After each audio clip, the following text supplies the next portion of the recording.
في نص ساعة بالظبط هتجهزوا أحلى وصفة سلمون ممكن تجربوها. للتتبيلة استخدمت توم مفروم كتير وعليهم عصير ليمون فريش وشوية من زيت الزيتون ورشة بسيطة خالص من الملح، وما تكتروش الملح أبدا مع الأسماك، ونص معلقة صغيرة من توابل السمك ودي فيها الكمون وكل التوابل اللي هحتاجها. عملت كل ده ميكس مع بعض وحطيت هنا سمك السلمون في الصينية اللي هتدخل الفرن.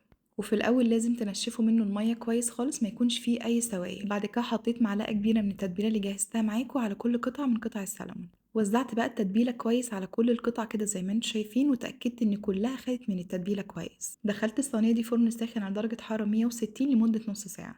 سلقت الرز في مية بتغلي، رز بسمتي مغسول ومتصفي كويس، وخليته على النار لغاية لما ياخد 3/4 تسوية، هيوصل للتسوية اللي انتوا شايفينها كده.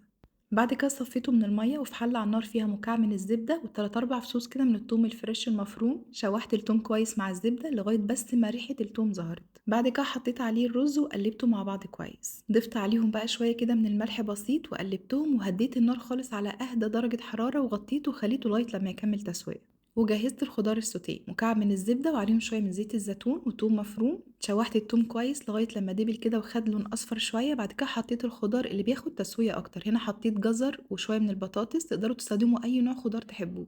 قلبت البطاطس والجزر مع الزبدة والثوم كده دقيقتين بالظبط، بعدين ضفت عليهم شوية من الفلفل الألوان وقلبتهم تاني كمان دقيقتين، واخر حاجة ضفتها هي المشروم لانه ما بياخدش اي وقت خالص في التسوية. قلبت كل الخضروات دي مع بعض كويس، وبعد كده حطيت عليهم بس شوية من الملح والفلفل الاسود، وخليتهم بقى على نار هادية كده متغطيين لغاية لما يستوي. هياخد تقريبا من 10 ل 15 دقيقة بالكتير وهيكون استوى. وأثناء بقى ما يستوي هجهز أحلى صوص هيودي السلمون في حتة تانية خالص. مكعب من الزبدة وعليهم توم مفروم فريش، وقلبتهم مع بعض لغاية لما التوم دبل كده وخد لون أصفر شوية وريحته كمان ظهرت. وضفت عليه معلقة كبيرة من المستردة.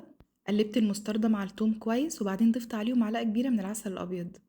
ورجعت تاني كملت تقليب، وضفت آخر حاجة خالص كريمة الطهي. قلبت بقى كل الحاجات دي مع بعض لغاية لما الصوص ياخد قوام تحفة كده ولونه كمان يتغير وريحته بجد خطيرة. والصوص ده ينفع مع حاجات تانية كتير مش بس السلمون.